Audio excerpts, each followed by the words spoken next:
प्रिय शिष्यों, साहित्य विमर्श चैनल में आप सभी का स्वागत है।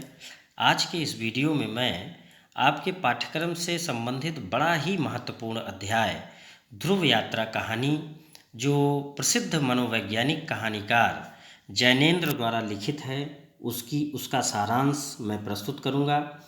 प्रिय शिष्यों, ध्रुव यात्रा कहानी एक मनोवैज्ञानिक कहानी है। मनोवैज्ञानिक कहानी का तात्पर्य है कि ऐसी कहानी जिसमें कहानीकार व्यक्ति के मानसिक अंतर्द्वंद्वों, मानसिक संवेगों या उद्वेलनों और आंतरिक अनुभूतियों, दिवा सपनों और व्यक्ति के अंदर चल रहे मानसिक उलझनों या मानसिक समस्याओं को लेकर के जब कोई लेखक कहानी लिखता है तो उसे मनोवैज्ञानिक कहानी कहते हैं।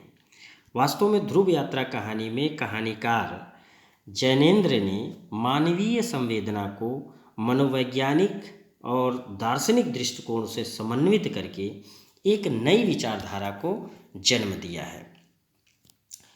प्रेम की पवित्रता को आदर्शवाद की कसौटी पर कसना ही इस कहानी का मूल प्रयोजन है। जैनेन्द्र के अनुसार जो वैयक्तिक सुख है उसकी अपेक्षा सार्वभौमिक और अलौकिक उपलब्धि अधिक श्रेष्ठ और श्रेयस्कर है। प्रिय शिष्यों, इन सभी बातों को समझने के लिए पाठ का सारांश जानना बहुत ही आवश्यक है। विभिन्न बिंदुओं के अंतर्गत विभाजित करके इस कहानी का सारांश आप लोग देखें। किंतु उसके पहले जो ये कहानी है, इसमें जो मुख्य पात्र हैं उनके विषय में जान लेना आवश्यक है। सबसे पहले राजा रिपुदमन जो इस कहानी के मुख्य पात्र हैं और इस कहानी में वो उर्मिला से प्रेम करते हैं। उर्मिला कौन है? ये आचार्य मारुति की पुत्री हैं और राजा रिपुदमन की प्रेमिका हैं। आचार्य मारुति इसमें एक पात्र हैं जो ख्याति प्राप्त प्रसिद्ध आचार्य हैं। और अब इसके साथ ही साथ जो पहला बिंदु है इस पाठ का सारांश जानने के लिए, उसमें पहला बिंदु है उत्तरी ध्रुव पर विजय के पश्चात राजा रिपुदमन का भारत आगमन।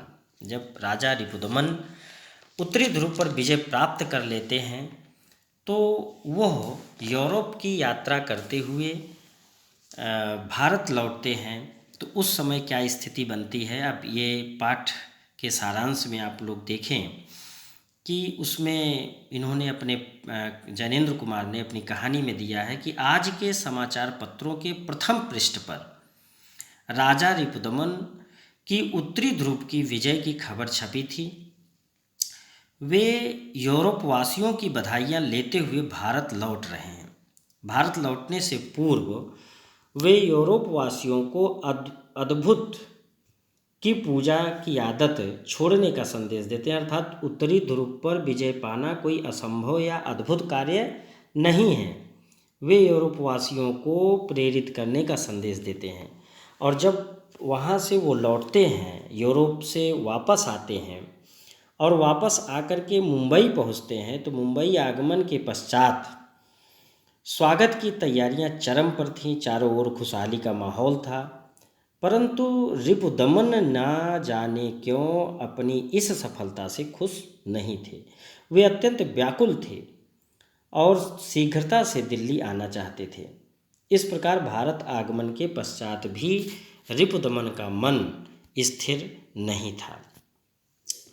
दूसरा बिंदु, रिपुदमन के भारत आगमन पर उर्मिला की मनोस्थिति, यानी उर्मिला की क्या मनोस्थिति थी, क्या मानसिक अंतर्द्वंद उनके अंदर चल रहा था, वो क्या सोच रही थी।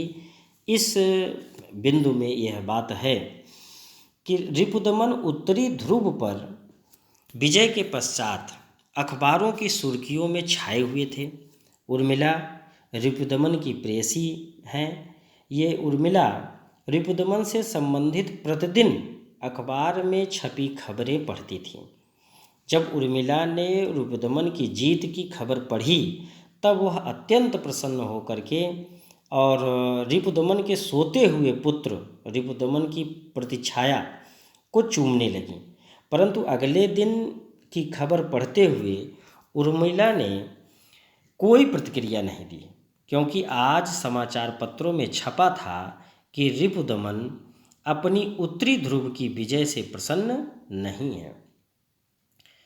रिपुदमन द्वारा जब दिल्ली छोड़ने व दिल्ली से बहुत दूर जाने की खबर उर्मिला पढ़ती हैं तो वह रिपुदमन के वियोग के भय से व्याकुल और बेचैन हो उठती हैं। इसी बेचैनी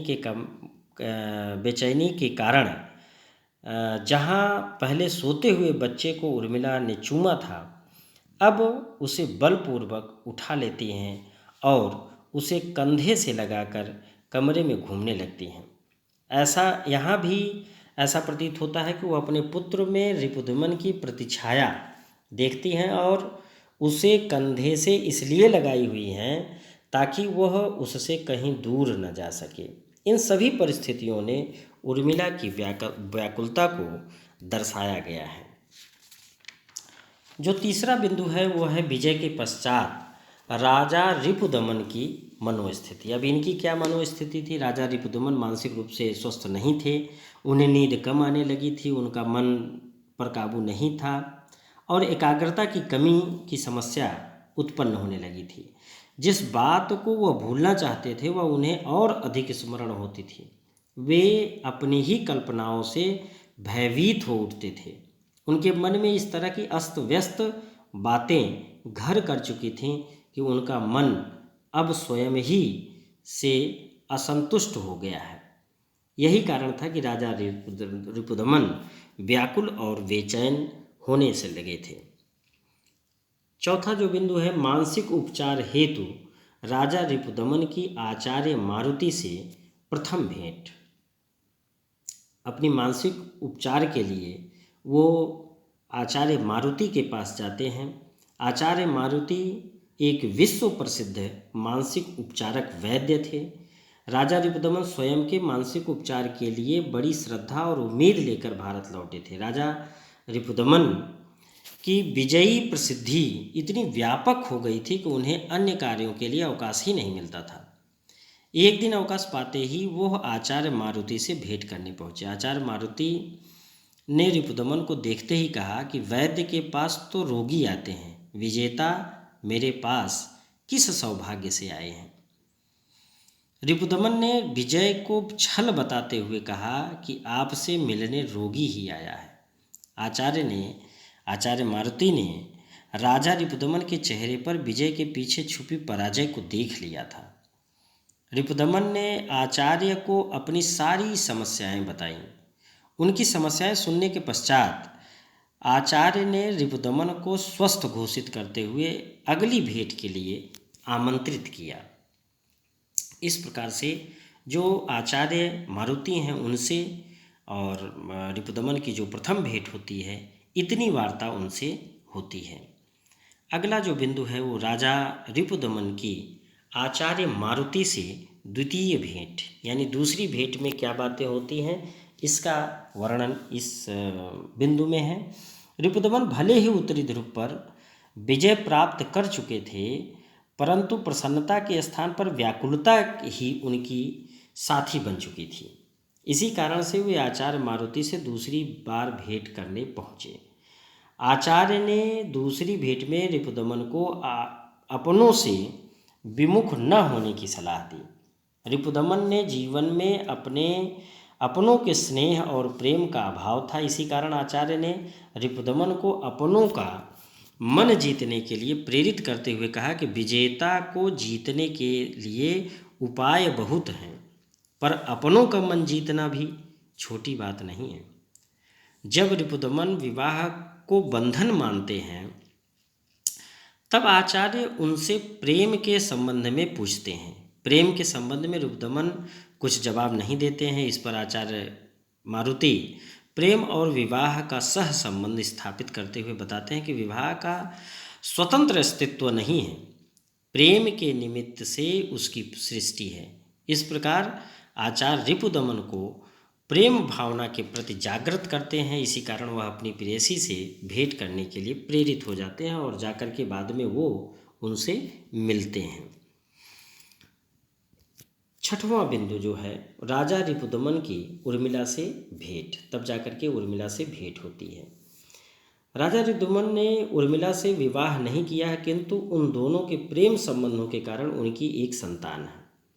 उर्मिला राजा से मिलने आई तो साथ में अपने बच्चे को भी लाई, जिसके नाम को लेकर उन दोनों के बीच चर्चा होती थी।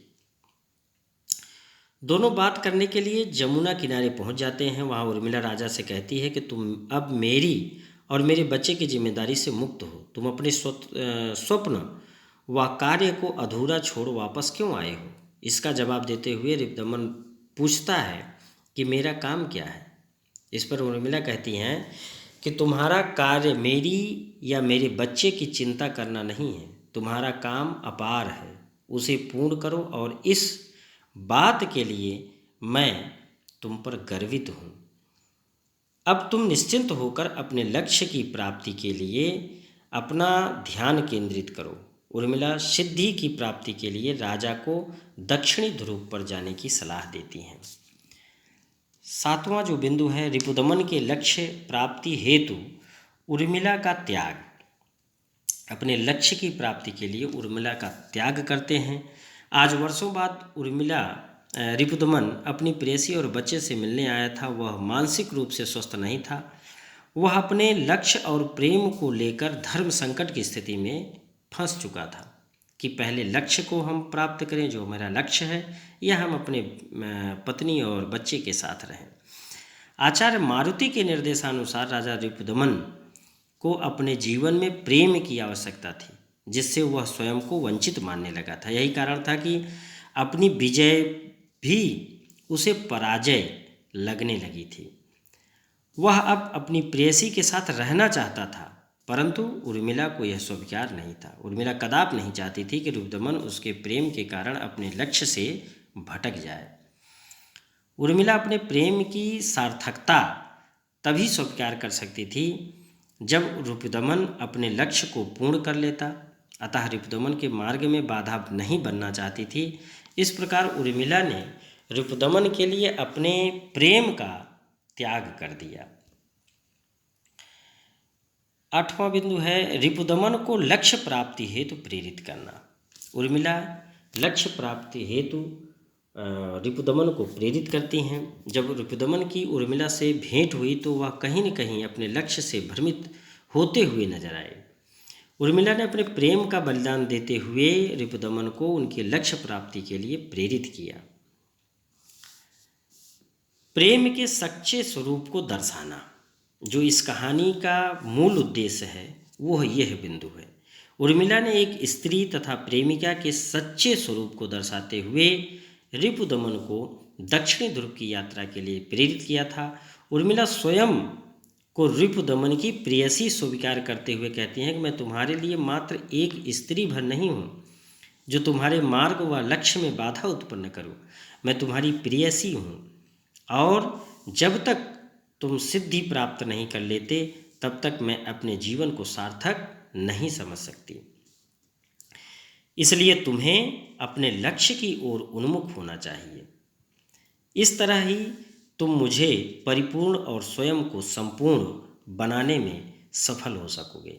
इतना कहते ही राजा रिपुदमन उर्मिला को रोते हुए पाते हैं, जिस पर उर्मिला कहती हैं कि तुम चिंतित न हो, यह एक स्त्री रो रही है, परंतु प्रेमिका प्रसन्न है। स्त्री का मत सुनना, मैं भी पुरुष की नहीं सुनूंगी। हम दोनों प्रेम की सुनेंगे। अतः तुम्हें अपने लक्ष्य की ओर बढ़ना चाहिए। आचार्य मारुति का रहस्य उजागर होना।